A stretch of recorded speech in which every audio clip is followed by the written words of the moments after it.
Yo, what is going on, guys? Welcome back to some more Apex. I hope you're having a very good day as always, and we're going to be taking a look at the Revenant, the brand new legend in season 4 in this video, and I'm going to be trying to give you guys a bit of a guide on how to actually use him and how to fully take advantage of Revenant in this season, because believe it or not, he's actually a very interesting legend and his abilities make him very useful right now in the game. So if you guys really don't know how to use Revenant that well and you want some tips and advice on how to take full advantage of him, then this is the place to be. But before we start talking about the Revenant, I actually made a Discord server like 1 week ago and it's been doing very well. And if you guys still haven't joined my server, then what are you doing? Come join my server right now. The link will be below because it's a very fun time and hopefully you guys will actually enjoy yourselves in the brand new Discord server. So yeah, come join. Also guys, the giveaway is still going on. I'm actually going to be picking the winners on Friday. So if you guys still haven't actually entered to win some Apex coins, all you have to do is obviously like the video, be subscribed, but also comment down what console you actually won the Apex coins on. Is it PS4,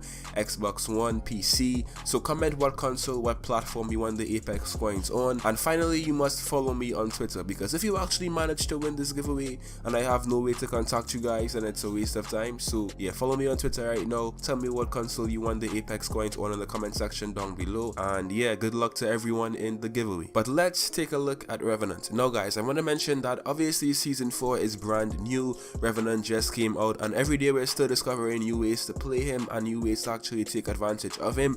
So all of these tips are obviously still subject to change, but I still think that all of them are pretty good and they will be useful in a very long time to come. So if you guys really want to just improve your game with Revenant, then all of these tips should help you become an overall much better player with Revenant. So yeah, let's go. Alright, so taking a look at Revenant's passive, it's called Stalker, right? And this makes you crouch walk faster and also allows you to climb higher up walls, which is very useful, because it might sound kind of average off a first glance or first listen, but it's actually a very underrated and underused ability. First up, let's take a look at the crouch walk faster, right? If you guys actually didn't realize, Revenant actually has insane strafe speed when he's crouching because of this passive, right? It's much faster than any other legend in the game, and I've actually managed to outgun so many people in this game, and many players actually don't realize this as yet and they don't really utilize Revenant's strafing speed. I recommend going and trying Revenant right now in the game and just seeing how much faster he actually strafes when he's crouching. And if for some reason you don't really know why this is so important, it's basically because in Apex, movement is very important. It's very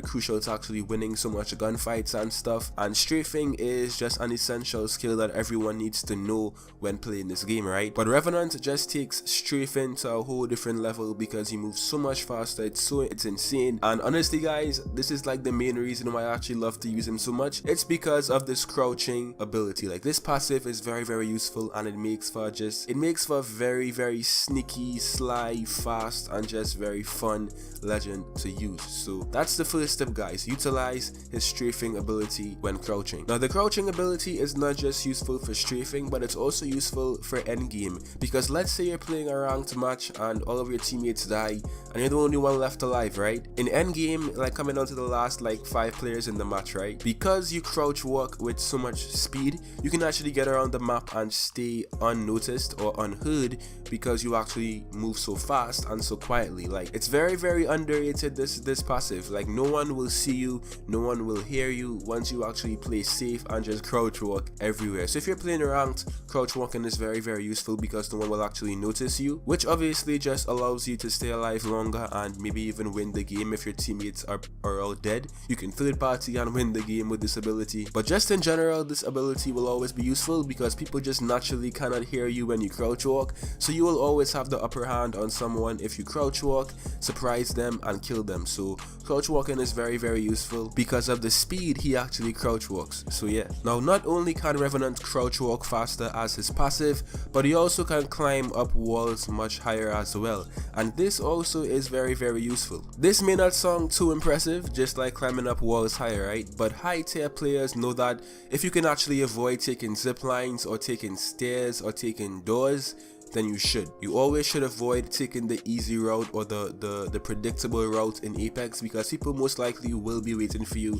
at every door, at every zip line, on every staircase, right? So if you can actually avoid doing that, you should. Let's take for example Capital City, right? I actually try my best not to take the zip lines because it's so loud and enemies nowadays know that you're coming up those zip lines. In many different situations, I've actually found myself climbing up a building behind some enemies, taking out one of them and ambushing the entire team. So it's very useful to actually just take notice of how this could actually change the way a gunfight plays out, because with this ability you can flank and you can ambush so many different players in this game. So that's Revenant's passive, right? Now let's take a look at his tactical ability, which is called Silence. This allows you to throw a device that deals damage and disables enemy abilities for 10 seconds. It does like about 10 to 20 damage, I would say. It's not that much damage, but the main part of this ability, this tactical ability, is the fact that it completely disables enemy abilities for 10 seconds, which is actually a decent amount of time. Now this ability in particular is very useful against specific legends like Wraith,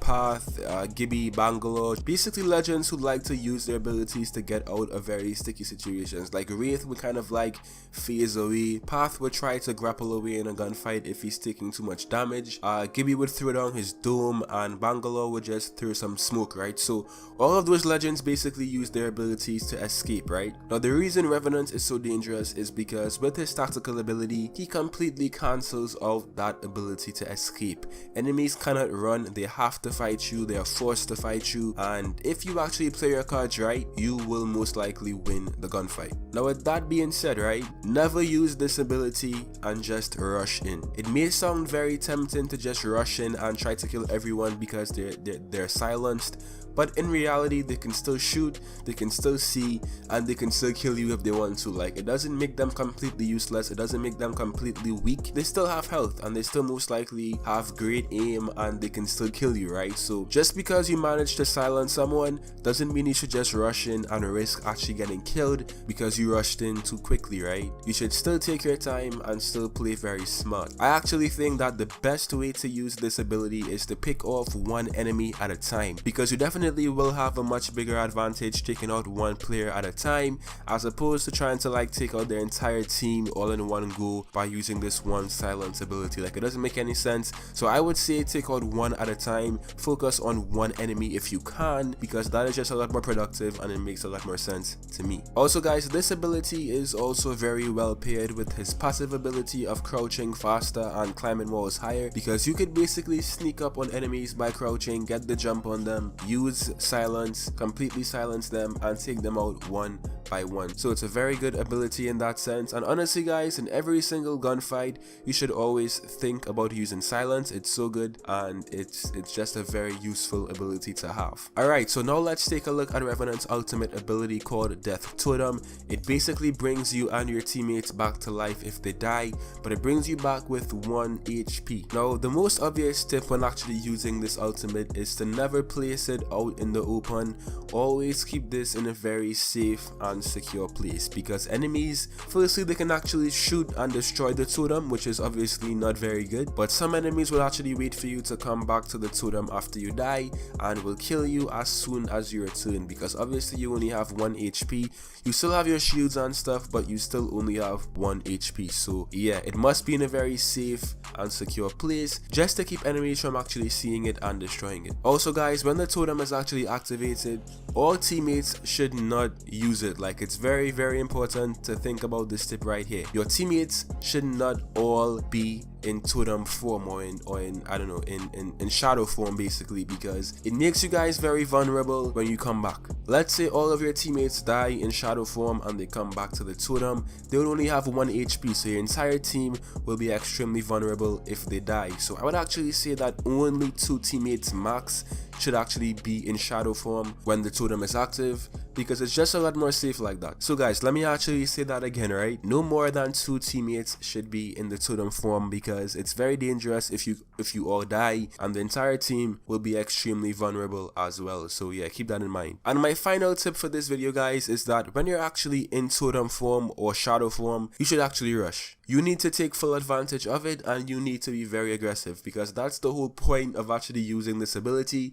is taking risks, because you can actually come back to life, right? So I've seen so many players being very passive and slow when they're actually using this ability, but if you actually are in shadow form, you should be very aggressive, rushing everyone, because you actually can take more risks when you're in this form. So basically guys, don't be a bitch. If you're in shadow form, you should rush, you should be aggressive, and you should want all the smoke from everyone, because you can actually afford to die. So yeah. Anyway guys, thanks so much for watching this video. Be sure to leave a like and subscribe as well, and tell me if you actually learned something new in this video. Also, what do you actually think of Revenant so far in season 4? Let me know. Thanks again for watching this video guys, and I'll see you in some more Apex. Till next time.